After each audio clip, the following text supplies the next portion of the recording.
próximo exercício, a gente descobre o que é um quadrado mágico.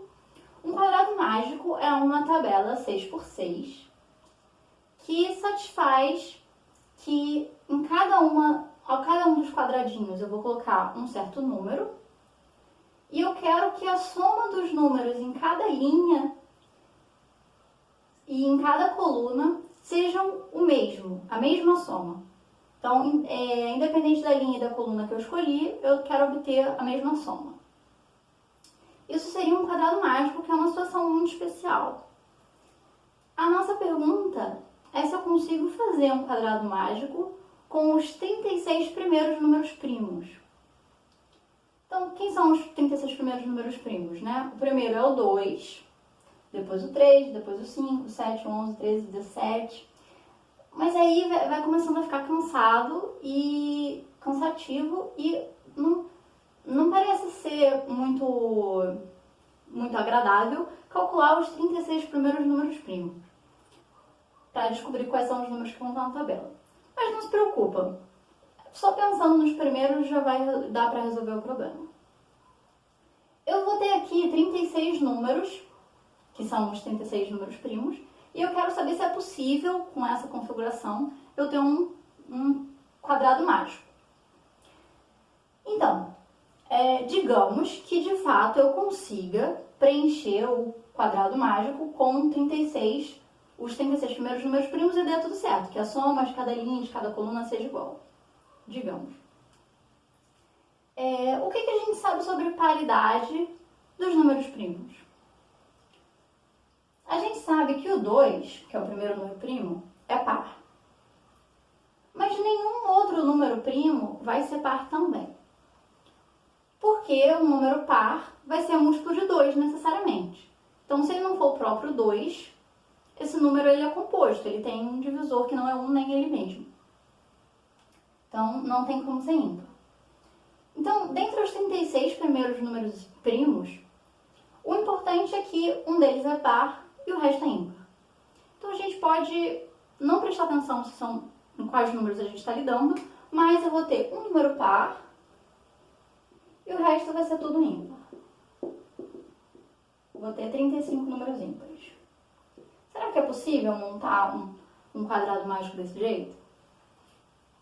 Imagina que o 2, que é o seu número par, está em algum lugar, digamos aqui.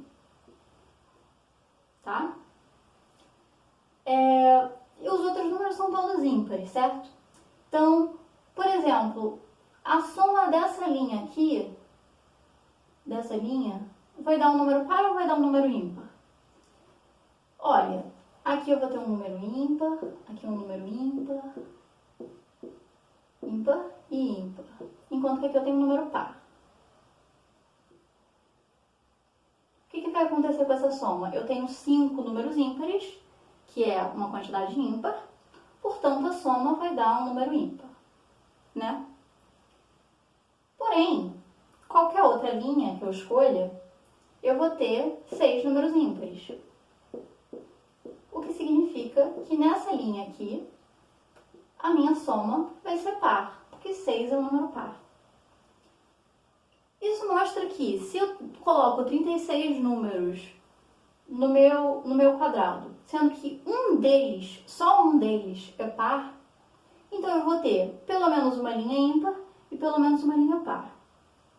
Isso significa que essas duas somas não tem como ser a mesma soma.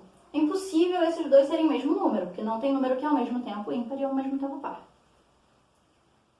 Isso mostra que é impossível construir esse quadrado mágico, porque a gente vai ter diferentes valores para duas linhas, o que não satisfaz o que o quadrado mágico quer.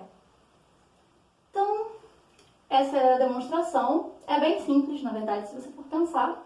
Então, se você não entendeu, reflete um pouquinho mais, qualquer coisa a gente tira dúvida. E no próximo, o exercício seguinte é assim.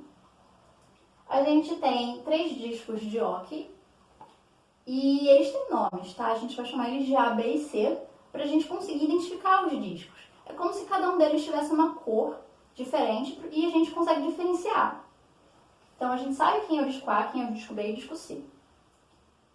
Aí, o que significa fazer um movimento nessa situação, né? Eu vou escolher um dos discos, digamos o C, e jogar ele no meio do A e do B, no meio dos outros dois.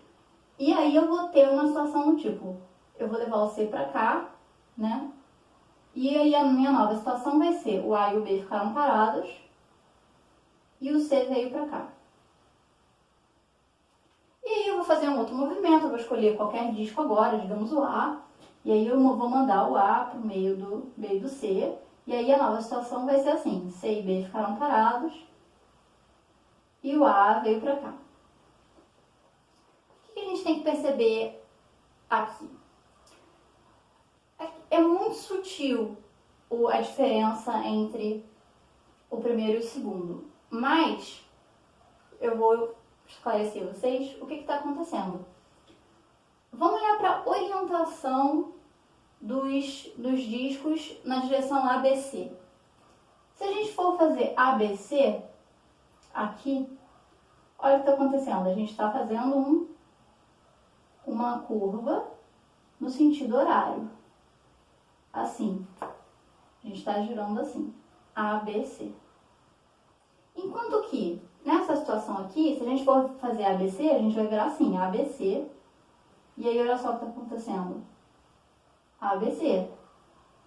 A gente está no sentido anti-horário agora. Qual é a próxima situação? ABC, faço assim, é sentido horário. Repara que ele vai alternar entre sentido horário e anti-horário. Por quê? Se no início eu tinha o sentido horário, olha só o que acontece. Levar o C para cima do A e o B é mais ou menos como se você estivesse refletindo na reta AB, né? E levando o C para aquela posição de lá.